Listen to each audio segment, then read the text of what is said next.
Bonjour à tous les amis, donc avant de faire muse avec mon magnifique Antminer S19 K Pro, aujourd'hui dans la vidéo du jour, je vais vous proposer d'aborder l'overclocking d'un AL0 de chez Ice River.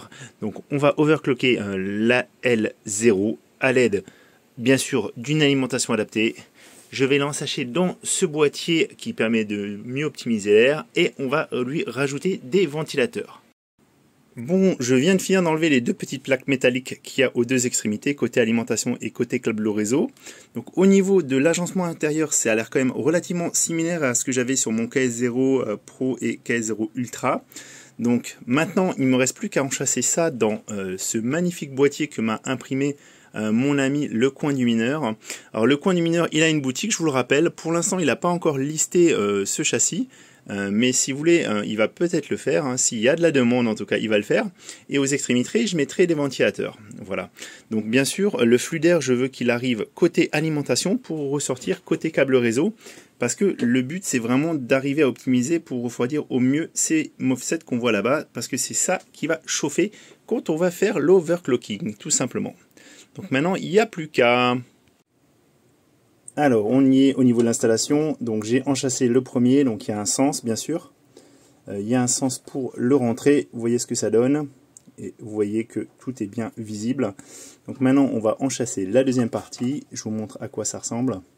Donc, c'est vraiment évidé. Et puis, il a laissé une partie ici pour pouvoir faire passer les câbles. Donc, il y a simplement à le mettre comme ça.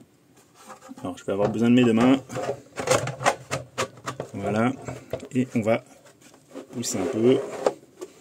Et normalement, voilà. Donc là, il est bien verrouillé de chaque côté. Et prêt à être correctement refroidi et overclocké comme on veut. Nous voilà à l'étape où on va fixer les ventilateurs. Alors je voulais juste vous montrer, moi j'ai acheté un ventilateur double. Donc en fait il y a un seul câble USB avec 3 modes ici, réglables. Et la connectique USB, ça tombe bien. Parce qu'en fait je vais pouvoir la brancher ici sur la prise USB qu'on a. Ça fonctionne parfaitement. Donc maintenant, j'ai simplement à regarder, va falloir que j'enlève parce qu'il y a une grille de chaque côté, donc je vais enlever la grille qui ne me convient pas avant de faire l'installation. Et regardez, normalement, vous avez un détrompeur qui vous indique hop là, le sens de la ventilation. Voilà. Donc c'est important ça aussi pour le monter dans le bon sens directement. Voilà. Donc il n'y a plus qu'à. Alors, j'ai fini cette extrémité, donc j'ai dû remplacer bien sûr les vis existantes par des vis plus longues. Vous voyez, et en fait, je fais le câble management, donc tout passe par l'extérieur. Le câble réseau va ici, il est branché, et le petit câble pour les ventilateurs est branché également ici. Donc j'ai plus qu'à remonter l'autre côté avec le ventilo, remettre la grille et les vis, et c'est bon. Alors le mineur est rebranché, tout a l'air de fonctionner parfaitement. Donc maintenant il ne reste plus qu'à faire la mise à jour du mineur. Donc pour ça en fait il faudra aller dans Firmware Upgrade. Mais avant ça il faut aller le télécharger. Donc j'ai été sur le GitHub de Erdogan. Donc vous avez les dernières releases qui sont ici. Donc aujourd'hui on est sur cette version, la 0.8.4. Donc je l'ai déjà téléchargé. Je vous montre donc après comment ça se passe. Faites Firmware Upgrade, vous sélectionnez le fichier, donc il est ici le mien, vous voyez en haut, hop, voilà, et vous faites ouvrir. Et vous cliquez sur le bouton Update. Voilà, donc là on touche à rien, surtout on n'éteint pas la machine, et normalement ça va faire la mise à jour. Je vous reprends juste après. Bon, j'étais vraiment pas au bout de mes surprises avec ce petit boîtier qui se révèle plein de petites subtilités. Donc on va voir ça tout de suite. Après ma magnifique transition. Voilà. Donc là, vous avez le nouveau firmware de PB Farmer. Donc il existe en mode clair et en mode sombre. Je vous l'ai mis en sombre pour les yeux. C'est quand même plus reposant. Alors, ce qu'il faut savoir, c'est que par défaut, ça vous remet le mot de passe par défaut d'Ice River. Donc vous pouvez le changer dans Account. Et le password par défaut, c'était 1, 2, 3, 4, 5, 6, 7, 8. Voilà. Une fois que vous avez changé votre mot de passe, vous allez aussi devoir tout reconfigurer. Donc vous allez devoir aller dans Mineur pour indiquer la pool sur laquelle vous voulez miner, donc la ggpool, et bien sûr mettre votre wallet. Vous faites Add Pool une fois que vous avez rentré les informations, et ensuite je crois que vous pouvez faire Save. Donc vous voyez ici, on a aussi des informations sur l'overclocking qu'on peut appliquer, et sur les ventilateurs qui sont à l'intérieur. Voilà. Donc, comme d'habitude, il faut faire attention donc, à son hash rate. Donc là, on a le hash rate, hop là, sur les 5 dernières minutes, sur les 30 dernières minutes et sur les 2 dernières heures.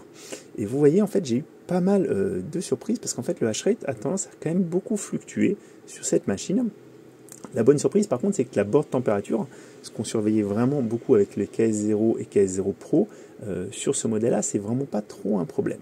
Voilà. Mais ça, je vais vous en parler plus en détail. Je vous ai préparé un petit fichier Excel, comme à mon habitude.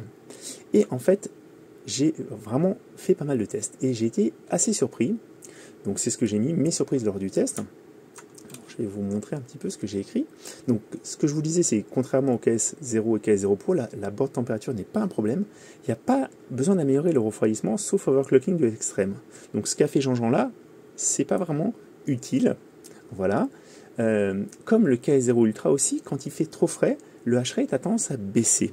Voilà, ce qui est un peu contre-intuitif. Mais voilà, il y a des machines qui ont besoin de chaleur pour fonctionner correctement, et quand il fait plus frais, ça fonctionne moins bien. Ce que j'ai mis aussi, c'est que la hausse du hash rate se fait avec une hausse rapide de la consommation, donc faites bien attention, même si vous faites un overclocking léger. Je voulais vous le montrer parce qu'en fait par défaut, donc ça c'est les mesures que j'ai faites avec ma prise connectée, par défaut donc le mineur sans overclocking il consomme quand même 114 watts, sachant que l'alimentation qui est fournie par Ice River elle fait 120 watts, donc on a vraiment très peu de marge, donc n'allez pas overclocker avec l'alimentation d'origine.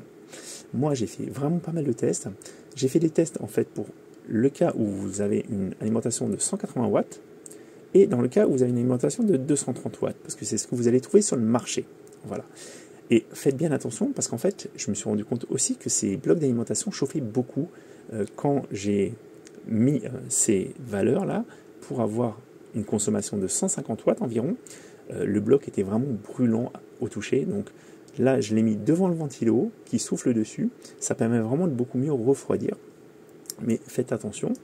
Donc normalement, là, vous avez les consos que j'ai obtenus. Donc 154 watts avec un hash rate d'environ 500 GHz et 550 watts avec une consommation d'environ 200 watts heure. Voilà.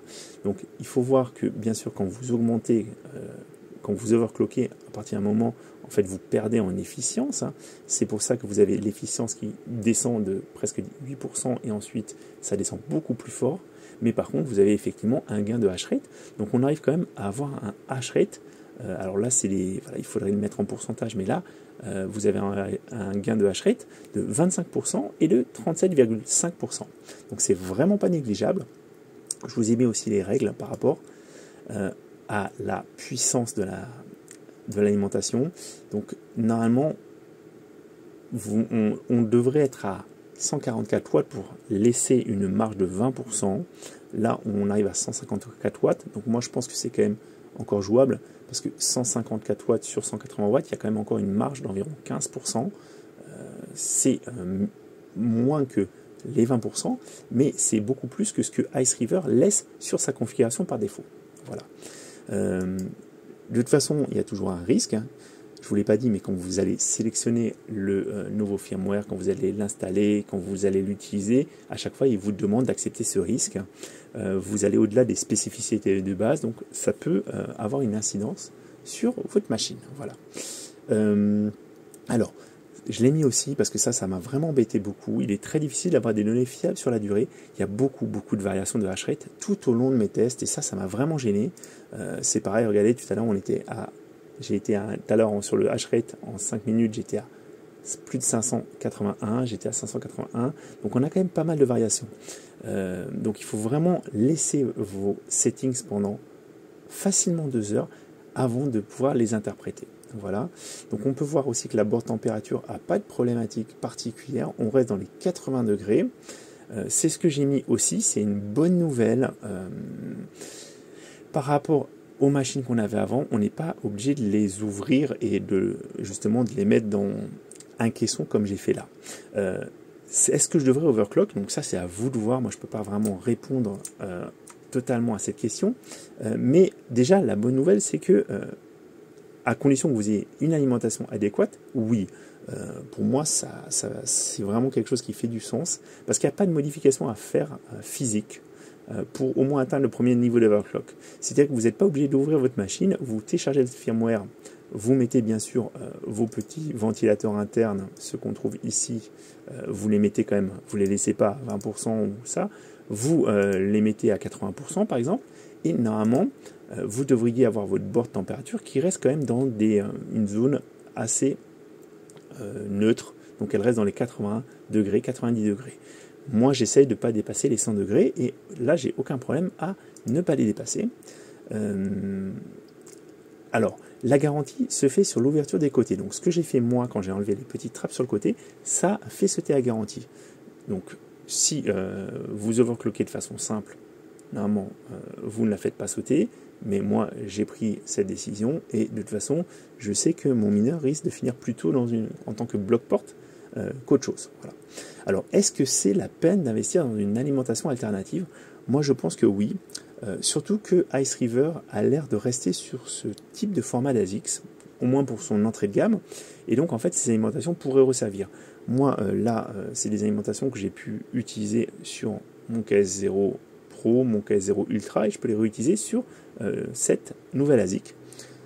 Donc par contre, est-ce que Jean-Jean conseille d'aller chercher du AL0, d'aller investir dans un AL0? Oui, mais à condition de ne pas le payer comme Jean-Jean l'a payé à la sortie, dans les 1000 euros. Il faut faire vraiment prudent. Autant sur le KS0, KS0 Pro, ça a très très bien marché au début. Autant maintenant, ce petit format ASICS, les gens se sont rués dessus. Les difficultés ont augmenté très fortement.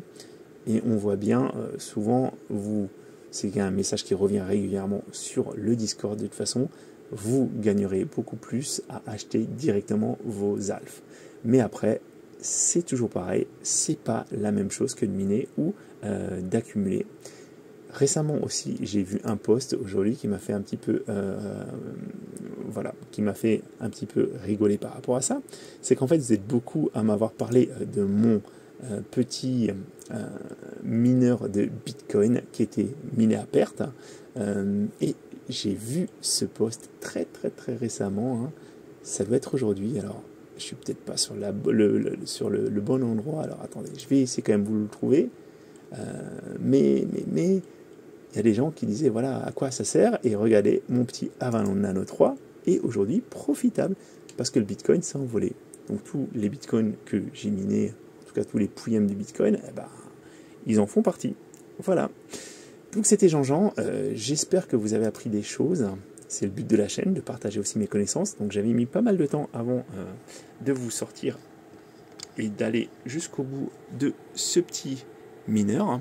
Je suis content en tout cas du gain, après je sais pas, est-ce que je vais rester, pour l'instant moi je me suis positionné sur la partie haute, je verrai peut-être pour le remettre un peu plus bas, mais il n'y a pas vraiment de raison et je suis content de pouvoir essayer de tirer le maximum d'Alephium tant que les nouveaux ASICS, les gros ASICS ne sont pas encore arrivés. Voilà, c'était Jean-Jean, je vous dis à très bientôt.